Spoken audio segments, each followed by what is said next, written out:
సాధారణంగా పబ్లిక్‌లో కనబడాలనేటువంటి feeling, celebrity image feeling రాజకీయ నాయకులకి లేకపోతే ఇతర అధికారులకి వీళ్ళకుంటాయి. కానీ న్యాయమూర్తులు ఎప్పుడూ కూడా చాలా ఇది బయటికి కనిపించడానికి ఇష్టపడరు. ఎందుకంటే తమ తీర్పులు చూపించాలి కానీ తమని తాము ప్రొజెక్ట్ చేసుకోవడానికి సిద్ధపడరు. అయితే ఇప్పుడు పార్టీలు పెట్టిన పత్రికలు కావడం లేదా పార్టీల కోసం పుట్టిన పత్రికలు కావడంతో ఆయా పార్టీలకి సంబంధించినటువంటి కోణంలో ఆయా నాయకులకి న్యాయమూర్తులు అవసరం ఉంటుంది. కాబట్టి న్యాయమూర్తుల వ్యక్తిగత ఫోటోలు, వాళ్ళ కుటుంబ ఫోటోలు పదే పదే పత్రికల్లో వేస్తున్నారు.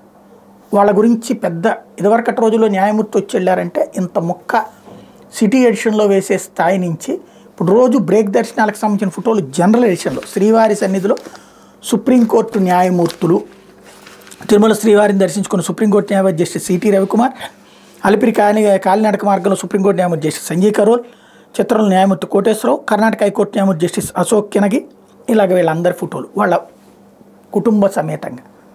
వాస్తవంగా వాళ్ళకి ప్రైవసీ కావాలి.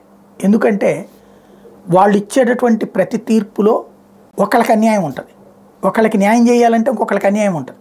ఎందుకంటే అన్యాయం చేసినోడు నాదే న్యాయం అని ఫీల్ అవుతాడు, వాడిది అన్యాయం చేశాడని చెప్పి తీర్పు ఇచ్చి తీరాలి. అందుకనినే వాళ్ళు చాలా గుంబనంగా ఉంటారు, బయటికి కనిపించరు, వాళ్ళ కుటుంబాలు కూడా బయటికి ఎక్స్పోజ్ చేయరు. ఇప్పుడు అది చేస్తున్నారు. అది న్యాయమూర్తులే అనుమతిస్తే తప్పులేదు, అది వాళ్ళ ఇష్టం.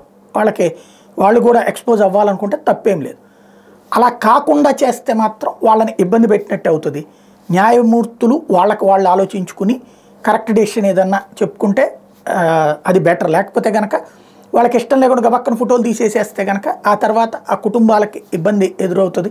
వాస్తవంగా అయితే ఎవడో ఏదో చేసేది ఏముండదు, కానీ ఆ కుటుంబాలకి బయటికి తీసుకురావడం అన్నటువంటిది వ్యక్తిగతంగా ఇష్టపడని వాళ్ళు కూడా ఉంటారు. కాబట్టి అదేదో తేల్చుకుంటే బెటర్.